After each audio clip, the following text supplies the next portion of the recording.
اعوذ باللہ من الشیطان الرجیم بسم اللہ الرحمن الرحیم۔ سورہ زمر سے جو مکیات کا سلسلہ شروع ہوا ہے اس کے بارے میں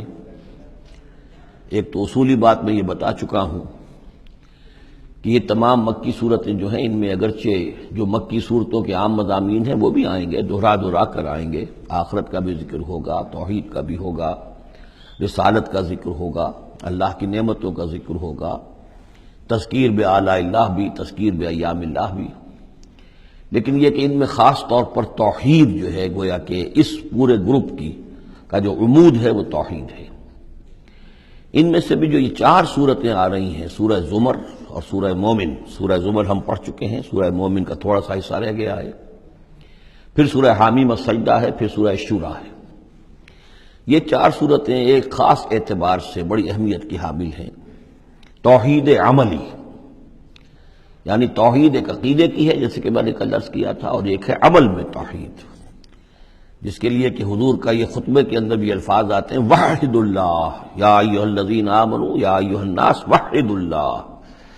توحید کو اور کامل کرو اور کامل کرو، اور توحید اور توحید اور توحید۔ اور باب تفعیل میں توحید جو مصدر بنتا ہے وہ بھی ہے کہ کسی چیز کو تدریجاً، جیسے تعلیم تدریجاً، یعنی آسان کام نہیں ہے۔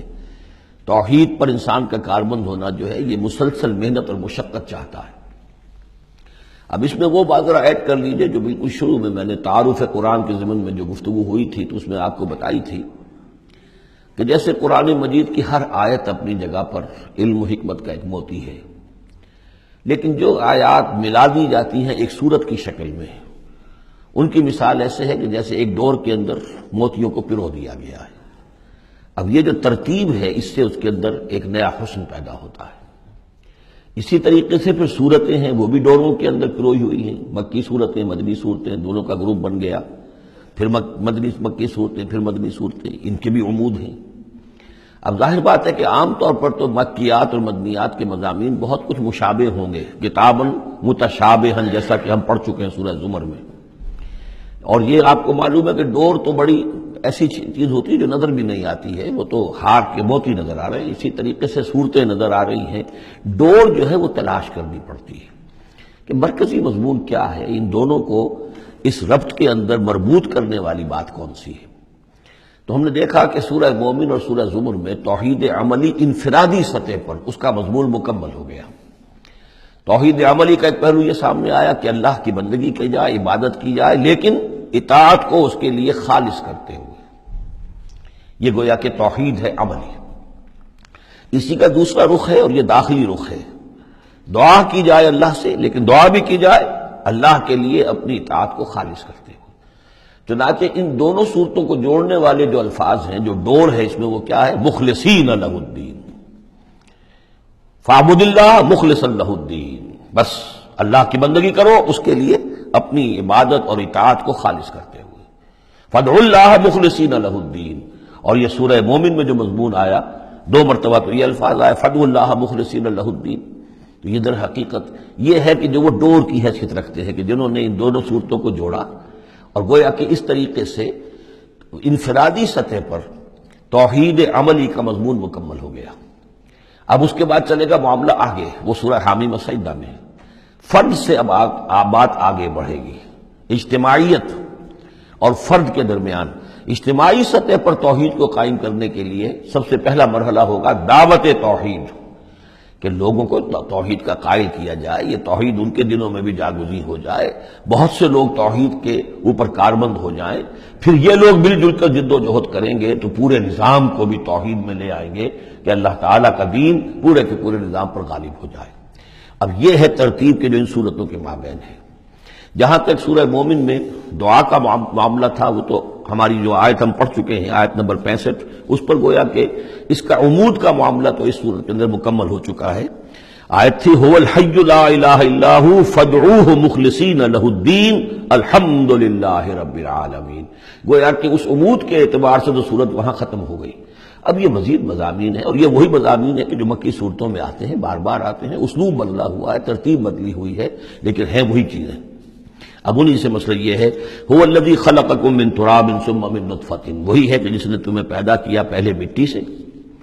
پھر نطفے سے، گندے پانی کی بوند سے، ثم من علقۃ، پھر ایک شے سے کہ جو جون کی طرح لٹک گئی تھی رحم مادر کی دیوار کے ساتھ، ثم یخرجکم طفلا، پھر اللہ تعالیٰ تمہیں نکالتا ہے ایک بچے کی حیثیت سے، ثم لتبلغوا اشدکم، پھر یہ تاکہ تم پہنچ جاؤ اپنی پوری پختگی کو، اپنی پوری جوانی کو، اپنی پوری قوتوں کو، ثم لتکونوا شیوخا، پھر تاکہ تم ہو جاؤ بوڑھے۔ اب یہ سلسلہ چل رہا ہے تمہاری زندگی کے اندر، لائف سائیکل ہے ایک ہیومن بینگ کا۔ وَمِنْكُمْ مَنْ يُتَوَفَّى مِنْ قَبْلُ، ایسے بھی ہوتے ہیں کہ جو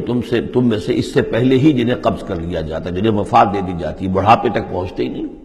کوئی بچپن میں فوت ہو گیا، کوئی جوانی میں فوت ہو گیا۔ وَمِنْكُمْ مَنْ يُتَوَفَّى مِنْ قَبْلُ وَلِتَبْلُغُوا أَجَلًا مُّسَمًّى، بہرحال ہر صورت میں چاہے بوڑھے ہو اور چاہے جوان، چاہے بچپن میں موت آئی ہو، لیکن یہ کہ وہ اجل مسمى جو ہے، جو اللہ نے ایک ایک فرد کے لیے معین کی ہوئی ہے اس کی موت کا وقت، وہ بہرحال انہیں اس وقت تک تو رہنا ہے، اس وقت تک انہیں جینا ہے تاکہ وہ پہنچ جائیں اجل مسمى کو، مقرر وقت کو۔ وَلَعَلَّكُمْ تَعْقِلُونَ، اور تاکہ تم اس سے عقل حاصل کرو اور اس سے نصیحت اخذ کرو۔ هُوَ الَّذِي يُحْيِي وَيُمِيتُ، وہی ہے جو تمہیں زندہ بھی رکھتا ہے اور وہی ہے جو تم پر موت وارد کرے گا۔ فَإِذَا قَضَىٰ أَمْرًا فَإِنَّمَا يَقُولُ لَهُ كُن فَيَكُونُ، باقی اس کے امر کی شان تو یہ ہے کہ جب وہ کہتا، کوئی ارادہ فیصلہ کر لیتا ہے تو وہ کہتا ہے کہ ہو جا، وہ ہو جاتی ہے۔